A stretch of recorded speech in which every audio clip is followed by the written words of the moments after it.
एक बार अष्टवसु जो देवताओं से भी श्रेष्ठ हैं, वो भ्रमण कर रहे थे। सुमेर पर्वत बहुत 4 लाख योजन ऊंचा, उसमें बड़े बड़े महात्माओं की भी जो दिव्य महात्मा है और देवताओं की भी स्थलियां हैं। भगवान वशिष्ठ जी का वहीं आश्रम था।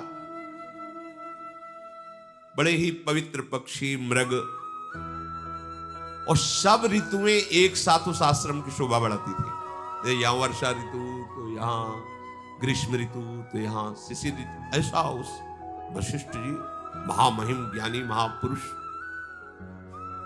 6 ऋतुएं आश्रम में शोभा बढ़ा रही थी। इतना विशालकाय आश्रम के अलग अलग ऋतुओं की शोभा अलग अलग उपवन में थी। किसी बगीचे में वर्षा ऋतु की शोभा हो रही, किसी में बसंत ऋतु की, ऐसे स्वादिष्ट फल मूल जल की पूर्ण सुविधा। और वशिष्ठ जी हर समय तपस्या परायण भगवदानंद में मगन रहते। वशिष्ठ जी के आश्रम में एक सुरभि रहती थी, उससे एक सुंदर गौ का प्रादुर्भाव हुआ जिसे नंदिनी गाय, चमत्कार पूर्ण नंदिनी जी थी। जो चाहो जो सोचो जैसी परिस्थिति वैसे ही वो प्रकट कर दे। समस्त देव कामनाओं को भी पूर्ण करने के सामर्थ्य रखने वाली नंदिनी जी। बस वशिष्ठ जी अपने देव पूजन के कार्य में, जो भगवत पूजन के कार्य में दुग्ध आता उतना ही लेते। आश्रम में नंदिनी जी विराजमान थी। वो 8 वसु वहां से जब निकले तो आकर्षण हुआ, उनकी एक स्त्री भी साथ थी वसुओं की। गाय को दी, इतनी सुंदर तेजस्वी गाय। तब पूछा अपने पति से वसु कि ये गाय, तो उनका ये दिव्य गाय है, जिसके पास होगी उसके शरीर में कभी बुढ़ापा नहीं आएगा, कोई रोग नहीं आ सकता केवल इसके रहने से, और जो कामनाएं करे वो सब पूर्ण हो जाती हैं। और कहीं इसका दुग्ध पान कर ले फिर क्या कहना, हर समय वो जवान रहेगा, स्वस्थ रहेगा, बिना खाए पिए स्वस्थ रहेगा। नंदिनी के दुग्ध का प्रभाव, बड़ी महिमा का वर्णन किया। तो उसमें देव नामक जो वसु थे, वो गाय को देख करके बहुत प्रसन्न हुए, अपनी पत्नी से कहने लगे कि इस गाय के दर्शन मात्र से अशुभों का नाश होता है, परम मंगल होता है। और ये दिव्य गौ है, ये वरुण नंदन वशिष्ठ जी की सेवा में रहती है। इसका जो दूध पी ले तो 10,000 वर्ष तक वो यौवन अवस्था में स्वस्थ होकर के कभी कोई जुखाम बुखार कुछ नहीं, हर समय जवान रहेगा। ऐसी महिमा गा रहे थे। तो जो देवनाम वसु की पत्नी थी, उन्होंने कहा अपने लोगों को तो आवश्यकता नहीं, क्योंकि वसु स्वयं दिव्य है। मनुष्य लोक में मेरी एक मित्र राजकुमारी है, ये गाय अपहरण करते हैं और वहां पहुंचा देते हैं, और वो स्वस्थ रहेगी, यौवन अवस्था में रहेगी, मेरी मित्र है, ये मैं चाहती हूं। कहा नहीं नहीं, आप ये सोच कैसे लिए, महात्मा वशिष्ठ की गाय है, ऐसा सोचना भी पाप है। उनका देखो, मुझे और कुछ नहीं चाहिए, यदि आप हमें चाहते हैं ना तो आप हमारी ये बात पूरी करें। जो अष्टवसु थे, देववसु के साथ उनकी पत्नी ने जब ऐसा हठ किया तो उन्होंने अपने और 7 जनों से, तो उस समय भगवान की इच्छा से ही ऐसे महापुरुष हैं ये वसुजन, जो देवताओं के भी द्वारा बंदनी हुई, उनके मन में बात आ गई और उन्होंने देववसु की पत्नी का प्रिय करने के लिए गाय का अपहरण कर लिया, नंदिनी जी का। गौ का अपहरण करके वो जा रहे थे कि महर्षि वशिष्ठ जी संध्या करके अपने आश्रम में आए, तो देखा नंदिनी नहीं। तो उन्होंने कहा कौन ऐसा हो सकता है, किसका इतना त्रिभुवन में साहस हो सकता है कि हमारी आज्ञा के बिना हमारे आश्रम में प्रवेश करके नंदिनी को ले जाए। वशिष्ठ जी ने आसपास खोज की, पर जब नहीं मिले तो उन्होंने ध्यानस्थ होकर देखा तो कहा, अरे ये वशु लोग ऐसा कार्य कर सकते हैं।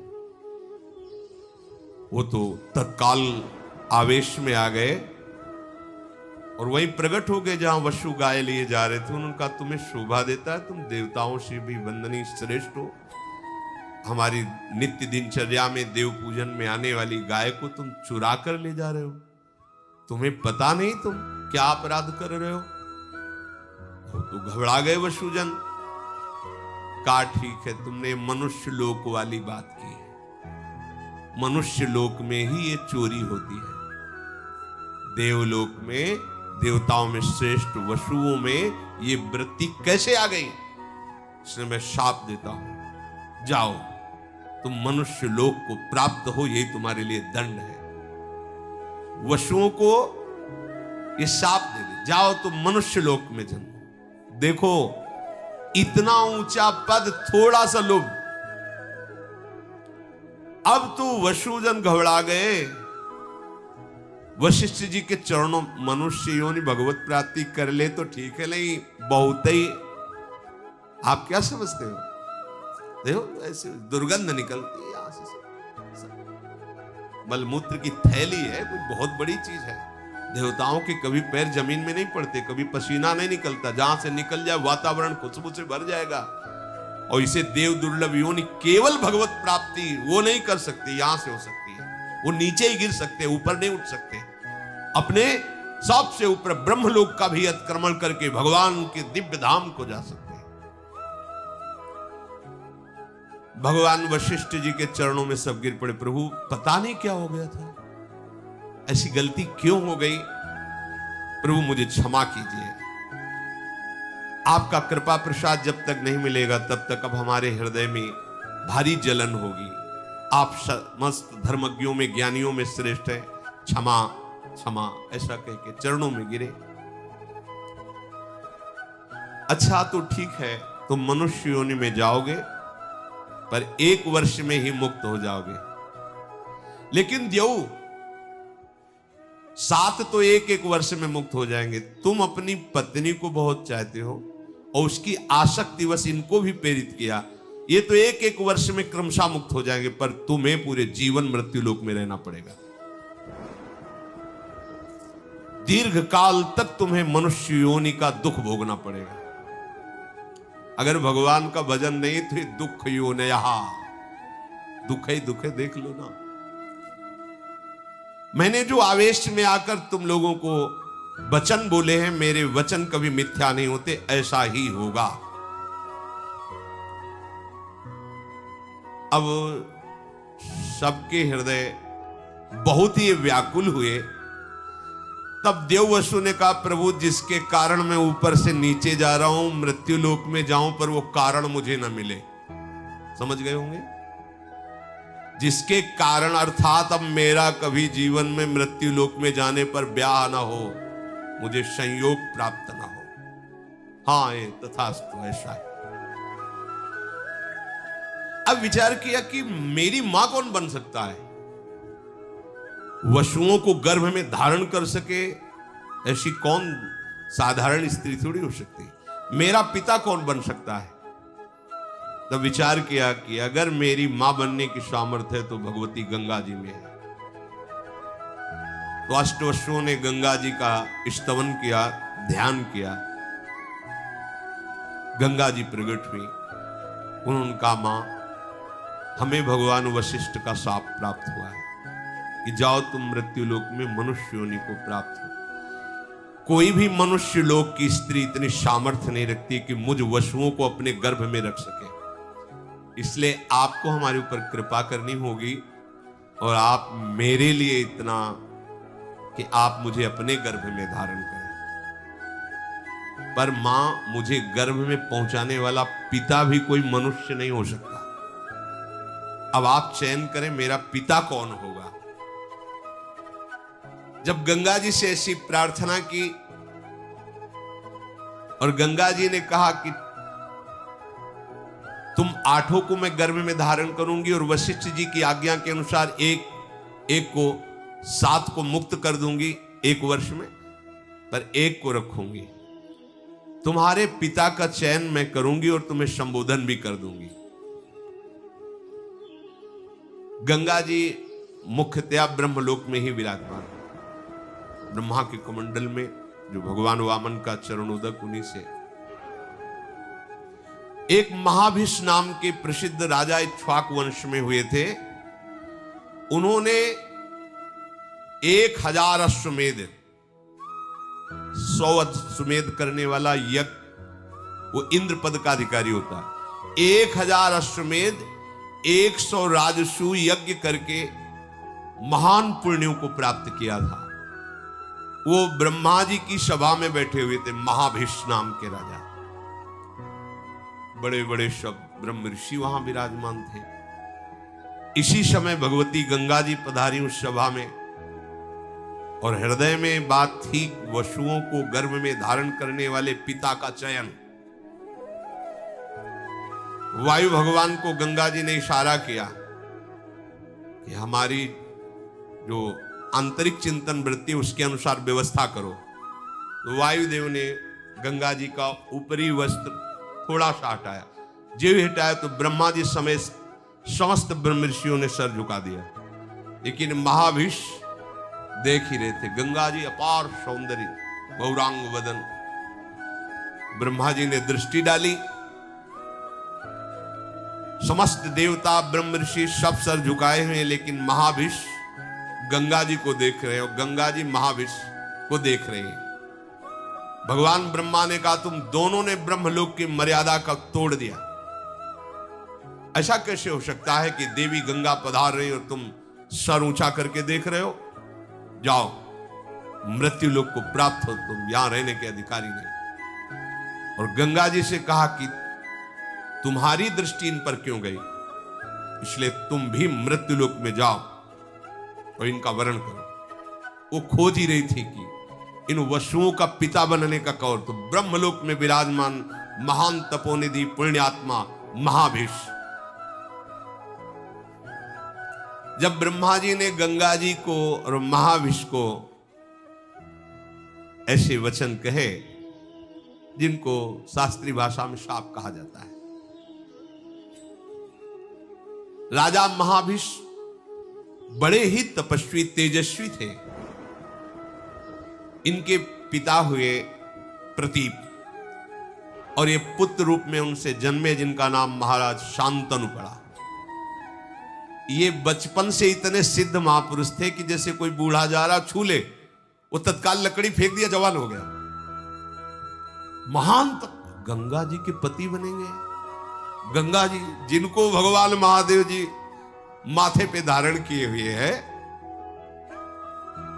महानदी गंगा महाभिषेक को जब देखा, ब्रह्मलोक से गिर रहे, बीच में रोककर कहा, निराश मत होइए, जहां आप विराजमान थे उससे ऊंचे पहुंचाने का यह विधान बना है। तुम्हें भगवत प्राप्ति होगी।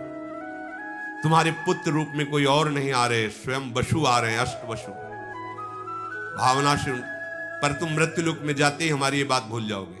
तुम धैर्य पूर्वक जाओ, निराश मत हो। ये जो कुछ हुआ है सब मेरे विधान से हुआ है, क्योंकि अष्ट वसु ने गंगा जी से प्रार्थना की थी।